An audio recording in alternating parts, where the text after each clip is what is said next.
தொலைபேசி இணைப்புகளை முறைகேடாக பயன்படுத்தியதாக தொடரப்பட்ட வழக்கில் முன்னாள் மத்திய அமைச்சர் தயாநிதி மாறனிடம் இரண்டாவது நாளாக சிபிஐ அதிகாரிகள் இன்றும் விசாரணை நடத்தி வருகின்றனர். 770 பிஎஸ்என்எல் தொலைபேசி இணைப்புகளை முறைகேடாக பயன்படுத்தியதன் மூலம் மத்திய அரசுக்கு 1,80,00,000 ரூபாய் இழப்பு ஏற்படுத்தியுள்ளதாக தயாநிதி மாறன் மீது சிபிஐ குற்றம் சாட்டியுள்ளது. இது தொடர்பாக தயாநிதி மாறனிடம் நேற்று டெல்லி சிபிஐ அலுவலகத்தில் சுமார் 8 மணி நேரம் விசாரணை நடத்தப்பட்டது. விசாரணையில் தயாநிதி மாறன் சரியான தகவல்களை அளிக்கவில்லை என சிபிஐ வட்டாரங்கள் தெரிவித்துள்ளன. இதனைத் தொடர்ந்து தயாநிதி மாறனிடம் இரண்டாவது நாளாக இன்று மீண்டும் சிபிஐ அதிகாரிகள் விசாரணை நடத்தி வருகின்றனர். இதுகுறித்த கூடுதல் தகவல்களை நமது டெல்லி செய்தியாளர் அருவேல் ராஜிடம் தற்போது கேட்கலாம். அருவேல் ராஜ், சொல்லுங்க, இந்த வழக்கில் டெல்லி சிபிஐ அலுவலகத்தில் தயாநிதி மாறன் இன்று ஆஜராகியுள்ளாரா?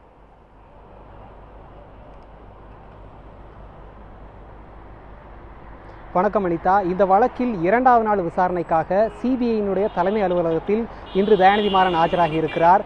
கடந்த 2004 முதல் 2007 வரை தொலைத்தொடர்புத்துறை அமைச்சராக இருந்த தயாநிதி மாறன் அந்த காலத்தில் அவரது பதவியினை பயன்படுத்தி சட்டவிரோதமாக 323 அதிவேக இன்டர்நெட் இணைப்புகளை தனது போட் கிளப் இல்லத்திலிருந்து சன் டிவி அலுவலகத்திற்கு பூமிக்கடியில் புதைத்து பயன்படுத்தியதாகவும் அதேபோன்று 19 போஸ்ட் பெய்டு இணைப்புகளை சட்டவிரோதமாக பயன்படுத்தியதாகவும் சிபிஐ அவர் மீது ஏற்கனவே வழக்கு பதிவு செய்திருக்கிறது. இந்த வழக்கில் 1ஆம் தேதி நேற்று ஆஜராகும்படி சிபிஐ ஏற்கனவே அவருக்கு அழைப்பாணை அனுப்பியிருந்தது. அதன்படி நேற்று ஆஜராகியிருந்தார். இந்நிலையில் நேற்று அவர் சரிவர பதில்கள் அளிக்கவில்லை என கூறி இன்று இரண்டாவது நாளாக ஆஜராகும்படி மீண்டும் சிபிஐ தரப்பில் கேட்டுக்கொள்ளப்பட்டிருந்தது. அதன்படி தனது வழக்கறிஞருடன் இன்று வந்திருக்கிறார்.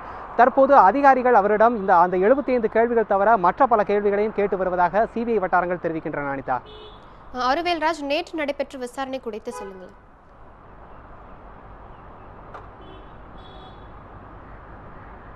நிச்சயமாக, அதாவது நேற்று மொத்தம் தயாநிதி மாறனிடம் முன்னாள் மத்திய தொலைத்தொடர்புத்துறை அமைச்சராக இருந்த தயாநிதி மாறனிடம் மொத்தம் 75 கேள்விகள் கேட்கப்பட்டதாக தெரிகின்றன.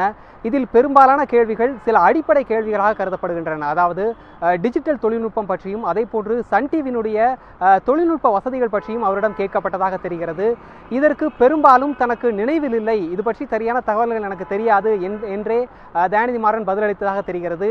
எனவே இது குறித்த தகவல்கள் சிபிஐக்கு தெளிவாக கிடைக்கவில்லை. எனவே இதில் கூடுதல் விவரங்கள் பெற வேண்டி இன்றும் தனது அழைப்பாணையில் மீண்டும் இரண்டாவது நாளாக ஆஜராகும்படி தயாநிதி மாறனுக்கு அழைப்பு விடுக்கப்பட்டிருக்கிறது.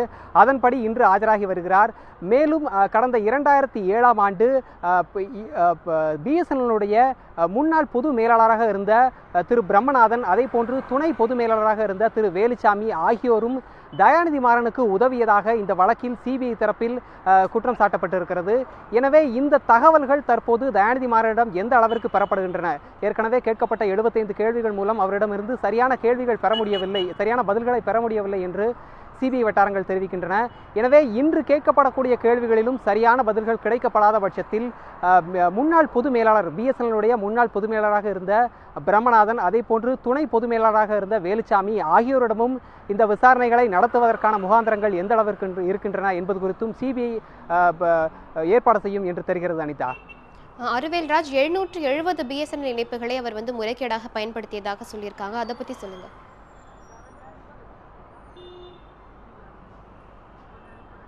நிச்சயமாக, அதாவது கடந்த 2007ஆம் ஆண்டு 2004 முதல் 2007 வரை மத்திய முன்னாள் தொலைத்தொடர்புத்துறை அமைச்சராக இருந்த தயாநிதி மாறன் அந்த நேரத்தில் தன்னுடைய போட் கிளப் இல்லத்திலிருந்து 323 இணைப்புகளை சட்டவிரோதமாக பூமிக்கடியில் பதித்து சன் டிவி அலுவலகத்திற்கு முறைகேடாக பயன்படுத்தியதாக சிபிஐ தனது குற்றப்பத்திரிகையில் தனது விசாரணை அறிக்கையில் தெரிவித்திருந்தது.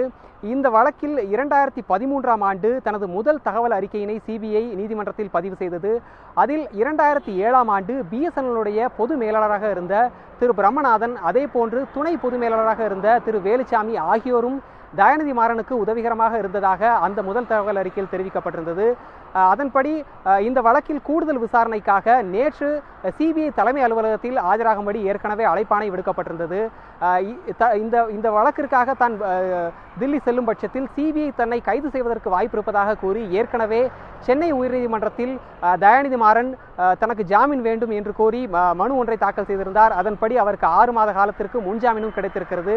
இந்த சூழ்நிலையில் நேற்று கேட்கப்பட்ட அந்த 75 கேள்விகளில் இந்த 323 இணைப்புகள் அல்லாமல் அதே போன்று 19 போஸ்ட்பெய்டு இணைப்புகள் அல்லாமல் மொத்தம் 700க்கும் மேற்பட்ட இணைப்புகள் பயன்படுத்தப்பட்டிருப்பதாக அவரது பதில்கள் மூலம் தெரிய வந்திருப்பதாக சிபிஐ வட்டாரங்கள் தெரிவிக்கின்றன.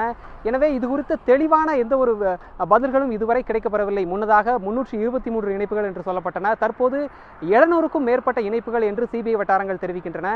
எனவே இந்த வழக்கில் தயாநிதி மாறன் தவிர்த்து பிஎஸ்என்எல்லுடைய முன்னாள் பொது மேலாளராக இருந்த திரு பிரம்மநாதன், அதே போன்று துணை பொது மேலாளராக இருந்த வேலுச்சாமி ஆகியோரிடமும் சிபிஐ தனது விசாரணையை மேற்கொள்ளும் பட்சத்தில் எத்தனை இணைப்புகள் முறைகேடாக பயன்படுத்தப்பட்டன, அதே போன்று எத்தனை போஸ்ட்பெய்டு செல்போன் இணைப்புகள் முறைகேடாக பயன்படுத்தப்பட்டன என்பது குறித்த தெளிவான விவரங்கள் தெரிய வரும். அனிதா. வேல்ராஜ், உங்கள் தகவல்களுக்கு நன்றி.